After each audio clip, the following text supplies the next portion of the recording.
Walang iwanan sa loob ng 25 taon. Tayo ang mga patrol ng Pilipino. Sa ulo ng mga nagbabagang balita.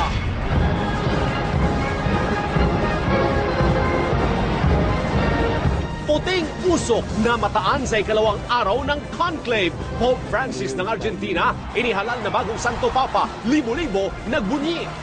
Per lui, perché il Signore lo benedica. Pope Francis, unang Santo Papa na hindi European sa loob ng mahigit 1,000 taon. Ang simple niyang pamumuhay sa kabila ng mataas na posisyon sa simbahan, alamin! Yellow, singlaki ng sago, bumagsak sa Quezon City, salamin sa fast food chain, nabasag sa malakas na hangin. Ang lagay ng panahon, tutukan. Malaysia, nanindigan, grupo ng DFA, bigo pa rin makausap ang mga nakabilanggong Pinoy na umano'y konektado sa puwersa ni Kiram. Exclusive, banggaan ni na Pimentel at Zubiri, nauwi na sa personalan. Pinsan ko po yung kanyang tabi ng bahay. At talagang ninapitan niya po ako at sinabihan niya ako that she is a battered wife. Paano naman siya magiging battered wife? Kasama namin yung mama niya sa aming bahay. Food and Drug Administration nagbabala, popular na antibiotic na Zithromax, peligroso raw sa kalusugan. Pagbawi ng star witness sa kanyang testimonya, isang malaking misteryo para sa pamilya ni Ruby Rose Barameda. At Pacquiao, hataw muna sa basketball, tuloy ang abang iiwan ng boxing.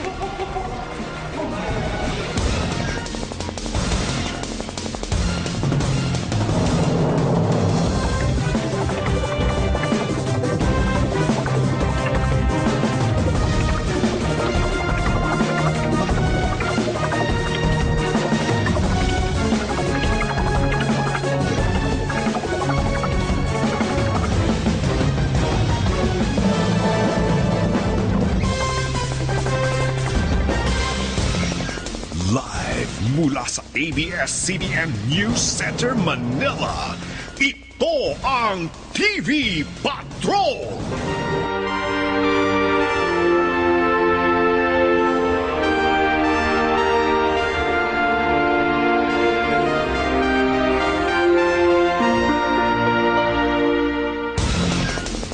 Magandang gabi, bayan! Tayo po ay meron ng bagong Santo Papa, si Pope Francis, ang dating Arsobispo ng Buenos Aires, Argentina na si Jorge Mario Cardinal Bergoglio. Madaling araw po kanina, oras sa Pilipinas nang sa wakas ay bumuga ng puting usok ang Sistine Chapel. At naging testigo po sa makasaysayang pangyayaring yan mismo sa Vatican ang ating kasamang si Corina Sanchez. Corina!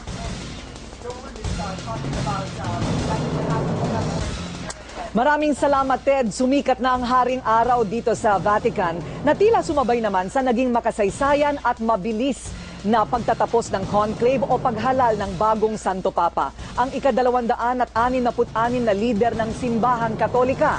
Habang naging makulimlim at paulan-ulan pa nga ang mga nagdaang araw, ngayon ay tila nagdiriwang din ng langit at binabasbasan ang desisyon ng 115 mga kardinal sa kanilang napiling prinsipe ng simbahan. Maraming pangyayari sa conclave na ito ang makasaysayan, hindi inaasahan at ikinatutuwa. Narito naman ang mga makapigil hiningang mga pangyayari sa mga nagdaang araw hanggang kahapon. Nagsimula sa unang gabi ng paghihintay sa usok na lalabas sa chimney ng Sistine Chapel, kung saan naganap ang unang botohan. Itim ang usok. Wala pang Santo Papa. Sinundan ang 2 botohan kinabukasan. At sa ilalim ng ulan at paligid ng lamig, naghintay na naman ang lahat. Itim pa rin ang usok. Dito sa aking likuran ay malinaw nating nakikita na itim ang usok na lumalabas sa chimney. Ang ibig pong sabihin ng itim na usok na ito, wala pang bagong Santo Papa sa ngayon. Sa pangatlong pagkakataon, mas dumami na ang tao noong hapon. Kahit pa umuulan at matindi ang lamig, may mga pumirmi ng 5 oras sa kanilang kinatatayuan para baka sakaling mabasbasan ang bagong hihiranging Santo Papa. At hindi naman nabigo ang mga naghintay. Halos hindi mahulugang karayom ang St. Peter's Square. Sobrang lamig man ng panahon at panay pa ang ulan, nagtiyaga pa rin ang maraming deboto at turista sa paglabas ng usok mula sa chimney ng Sistine Chapel. May kani-kanya silang sentimiento kung sino ang dapat na maibotong Santo Papa. I would bet. Definitely not a German. The Pope could be from any part of the world. And myself being an Asian, and the Asian Church is grown, it's come of age. And I think Asian Church can contribute something to the world. The Filipino cardinal. I like him. He inspires so much serenity, so much nice guy. I mean, he can do it without difference. He can do a lot for church everywhere. Kapansin-pansin rin ang pagdapo ng isang ibon sa ibabaw ng chimney ng kapilya na kinatuwaan ng madla. Maya-maya pa, napawi ang pagkainip ng lahat at nasulit ang paghihintay sa ilalim ng ulan. Alas 7:06 ng gabi sa Vatican o alas 2 ng madaling araw sa Pilipinas, lumabas ang puting usok mula sa chimney ng Sistine Chapel.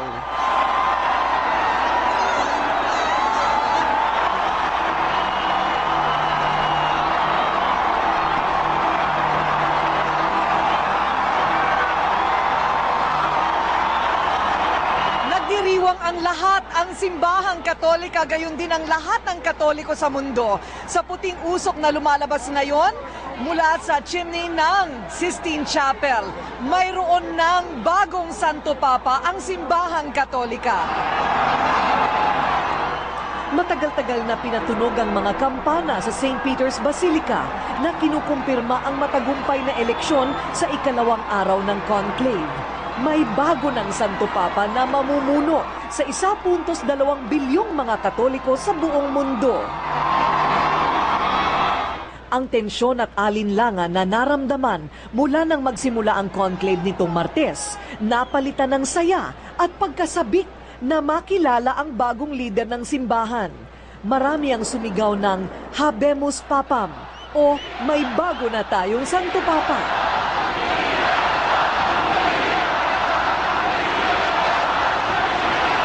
Bumuhos ang mas marami pang tao sa St. Peter's Square para makibahagi sa makasaysayang araw ng simbahan. Ilang saglit pa, lumabas na ang bagong Santo Papa sa bihis na balkonahe.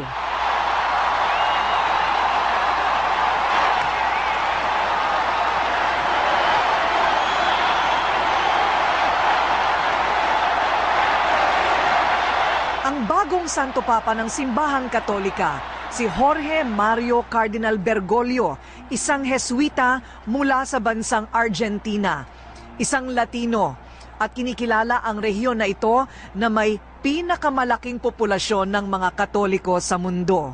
Makikilala siya bilang kauna-unahang Pope Francis. Hindi siya napapabilang sa pinag-uusapan na tinatawag na frontrunners o papabile.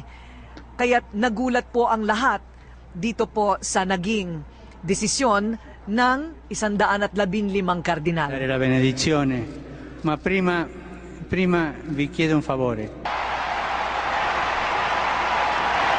At kasama natin ngayon si Father Eli Ayuban. Siya ay isang Claretian missionary priest na nakabase sa loob mismo ng Vatikano. Ano ba, Father, ang nalalaman natin tungkol kay Cardinal Bergoglio? Si Cardinal ay hindi nagtatrabaho sa Kuria, kaya very minimal yung nalalaman natin. Alam natin meron siyang puso para sa mga mahihirap. Tingin ko, yung mga supporters siya noon ay patuloy na sumusuporta sa kanya. I see. So, matagal na siyang gusto talaga ng kanyang mga kasamahang kardinal? Next to Benedict, yes. Is that so? Bakit kaya? Bakit ganon? My guess is as good as yours. Pangalan ko ay is very close to the poor. At saka yung pangalan na Francis is very indicative of his intention to reform the church. Makasaysayan na mula sa ibang rehiyon at labas sa Europa ang ika-266 na Santo Papa. Malaki ang hamon at ekspektasyon sa bagong lider ng simbahan at ang kanyang mga panuntunan at direksyon kung magbabago man at pihadong babantayan ng mga kritiko at mananampalataya ay mabubunyag sa mga darating na araw. Funny to you, it's really...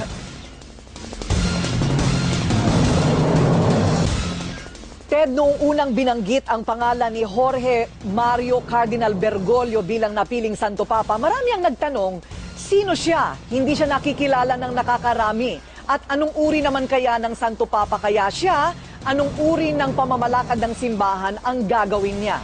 Narito naman ang pagpapakilala sa kauna-unahang Pope Francis.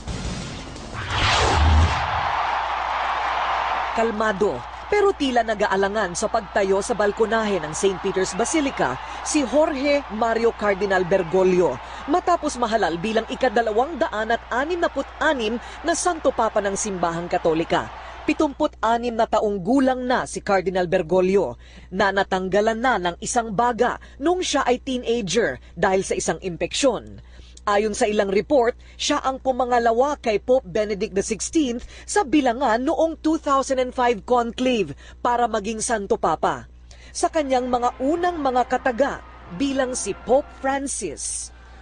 Fratelli e sorelle, buonasera. Hinimok niya ang buong simbahan, kaparian at mga mananampalataya na samahan siya sa paglakbay para sa kapatiran, pagmamahalan at tiwala sa isa't isa. Higit sa lahat, lagi raw nating ipagdasal ang bawat isa at ang buong mundo. At bago niya ibinigay ang tradisyonal na papal blessing, hiniling muna ni Pope Francis na ipagdasal siya na basbas din ng Diyos. Makasaysayan ang pagkahalal kay Pope Francis hindi lang dahil hindi siya taga-Europa, kundi dahil siya rin ang kauna-unahang Jesuita na naging Santo Papa. Naordinahan si Bergoglio bilang paring Jesuita noong 1969. Isa siya sa mga sinasabing nagpatupad ng ilang mga pagbabago sa napakakonserbatibong simbahang Katolika sa Latin America. Iginugol niya ang mahabang panahon niya bilang pari sa pamamahala ng mga simbahan at buong kaparian sa Argentina. February 1998 nang italaga siyang arsobispo ng Buenos Aires. At noong 2001, ginawa naman siyang kardinal ni Pope John Paul II. Sa kabila ng pagiging isa sa pinakamataas na opisyal ng simbahan sa Argentina, nanatiling simple ang pamumuhay ni Cardinal Bergoglio. Imbis na magarbong mansyon, pinili niyang matira sa isang apartment sa Buenos Aires. At imbis sa magarang sasakyan, nagbubus lamang siya o kaya ay tren kung kinakailangang bumiyahe sa Buenos Aires. Pinili ni Cardinal Bergoglio ang pangalang Francis bilang parangal daw kay San Francisco de Assisi dahil sa simpleng pamumuhay, kababaang loob at buhay na puno ng paglilingkod sa kapwa. Mga katangiang isinasabuhay niya at inaasahang dadalhin bilang ang kauna-unahang Pope Francis.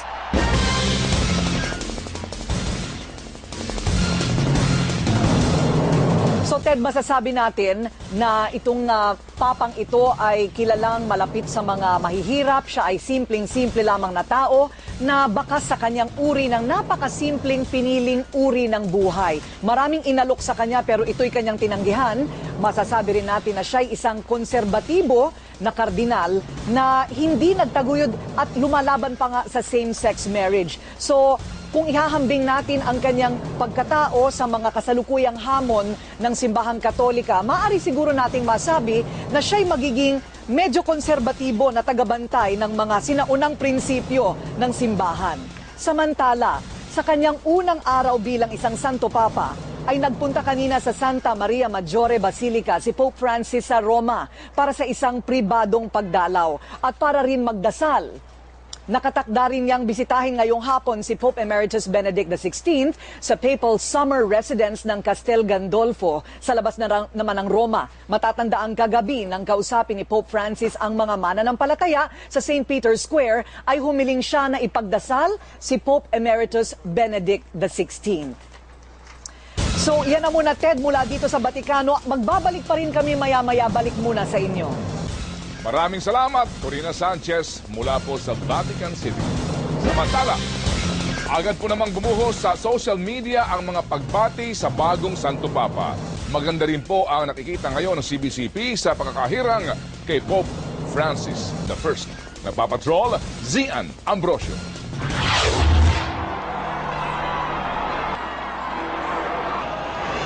Bumuhos ang suporta at pagmamahal sa bagong hirang na Santo Papa. Nag-trending pa sa Twitter si Pope Francis I. Ipinarating din ng Vatican ang kauna-unahang tweet sa official account nitong Pontifex. Nahabemos Papam Francisco, o ibig sabihin ay mabago ng Santo Papa na si Francis. Umapaw din ang mensahe ng mga bayan patroller para kay Pope Francis. Ayon kay Rafaelito Tariela, magkaisa sana ang mga Katoliko at malagpasan ng Papa ang mga pagsubok na kinakaharap ngayon ng simbahang Katolika. Masayang-masaya naman si bayan patroller Don Paulo Villarreal. At kung may pagkakataon, mahalal daw sana sa susunod si Cardinal Luis Antonio Tagle bilang Papa. Ganito rin ang pananaw ng ilang mga reliyoso at deboto. Kilala siya bilang isang simpleng cleric na yung tipong nagko-commute lang. He has a tremendous heart for the poor. At kahit madaling araw sa Pilipinas, nang i-anunsyo ang bagong halal na Santo Papa, marami ang nag-abang at pinagpuyatang manood hanggang sa lumabas ang puting usok mula sa conclave. Isa si Mang Edwin na minsan naging sapatero ni Cardinal Tagle sa mga tumutok sa conclave. Hindi siyempre malungkot. Maasa lahat ang Pilipino na na siya mananalo Pero sa kabila nito, marami rin na natuwa dahil mas malaki raw ang may tutulong ni Cardinal Tagle bilang arsobispo